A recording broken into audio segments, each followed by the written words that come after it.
John wakes up in a bathtub with memory loss. He looks at himself in the mirror and sees a wound on his forehead. After putting on nearby clothes, he searches the room for clues. He finds keys, a briefcase with the initials Cage, more clothes, and a postcard from Shell Beach, which brings back memories of visiting the place as a child. Suddenly, a phone rings and John picks it up. It's Dr. Daniel, telling John that his memory was wiped because of a failed experiment and men are looking for him. John wants to know more, but hangs up when he sees something behind the bed. He goes closer and is shocked to find a dead woman with bleeding spiral-shaped scar. A bloody knife lies on the table. John quickly leaves the room and finds out he's in a hotel. The elevator stops, showing a group of pale, eerie beings called the Strangers. John runs downstairs, where he notices everyone is asleep, even the receptionist. The clock strikes 12, and everyone wakes up, not knowing they were asleep. The receptionist calls John by name, saying he paid for 3 weeks but needs more money to stay longer. John leaves without paying and throws the suitcase into a river. Walking through the streets, he notices his fingertips have spirals on them. Meanwhile, inside the hotel,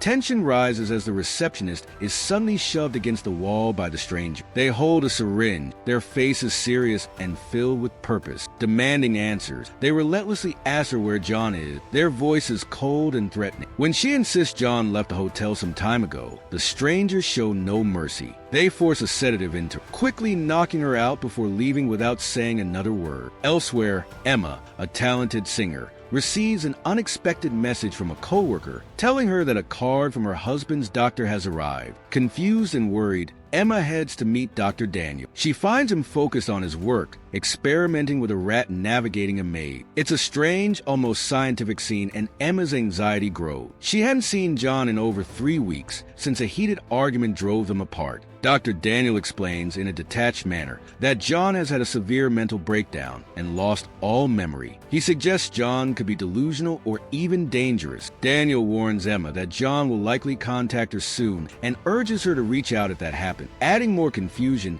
and concern to Emma's already troubled life. Inspector Frank and some officers arrive at the hotel to investigate a murder. The victim, a worker with spiral scars, is the sixth to be found dead in the past month, and John is the main suspect. Detective Eddie tries to join the investigation, but is quickly dismissed because of his talk about strange beings watching them, making him seem crazy. Later, at the police station, Frank gets the fingerprint results and notices a spiral. Emma arrives to report John missing, and Frank tells her John may be a killer. John enters a restaurant that looks familiar, where the server recognizes him for forgetting his wallet days earlier. The server returns it, but John struggles to operate the food window. 2 officers enter, and in his panic, John activates some kind of mind power that breaks the window. After taking his wallet, he tries to leave, but the cops stop him. A woman named May intervenes, claiming John is with her, allowing them to leave. May takes John to her apartment, where John finds Emma's picture in his wallet. Realizing May is a naughty worker, John becomes suspicious, but before he can act, he notices May has a daughter and leaves. He wanders through the streets and sees a sign for Shell Beach, matching the postcard. He checks his pockets and finds newspaper articles detailing the murders, realizing he may be the killer. The strangers carefully follow John, staying close behind. When one of them tries to attack John, his powers suddenly return. With a burst of energy, the stranger falls and is fatally hurt when a platform collapses beneath him. Taking advantage of the moment, John escapes, narrowly avoiding the others as they scramble to catch him. Later, the strangers meet to discuss John's growing ability. They realize he has the same tuning power they use, an ability that lets him control his environment, and it's becoming harder to predict. With no update from Daniel, they grow frustrated and decide to take action, vowing to hunt John down themselves. At home,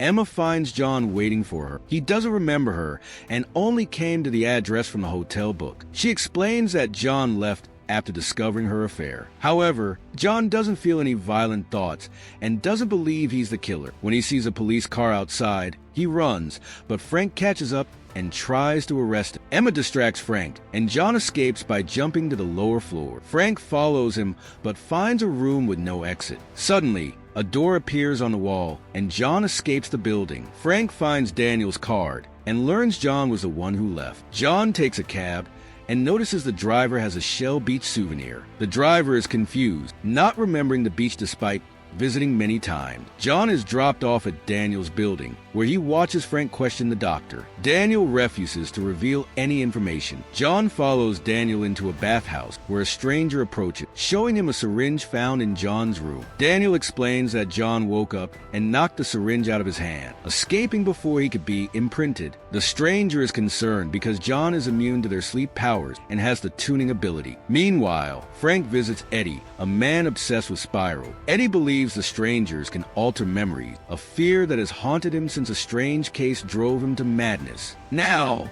he spends his days on the subway, insisting that no one in his life, not even his wife, is real. When Frank questions him about the case, Eddie panics and quickly brushes it off as a joke. Elsewhere, John secretly follows Dr. Daniel, sneaking into his suitcase and finding syringes hidden inside. As John processes this, Daniel is approached by a stranger who changes the pool ladder's position, forcing him to swim awkwardly. At the police station, Frank receives John's fingerprint result. He notices a chilling pattern. John's prints match the spirals Eddie warned him about, deepening the mystery. John enters a dimly lit aquarium after finding his Uncle Carl's name in the yellow pages. Carl immediately recognizes John and explains that Shell Beach, a place John has been desperately searching for, is unreachable. As they talk, John notices the strange things in Carl's home. The pictures on the walls are unnaturally bright, and the sun has never risen over the city. One photo catches John's eye, an image from his childhood showing an injury he remembers, but there's no scar on his body. The realization hits John hard. Everything he knows is a lie. In secret,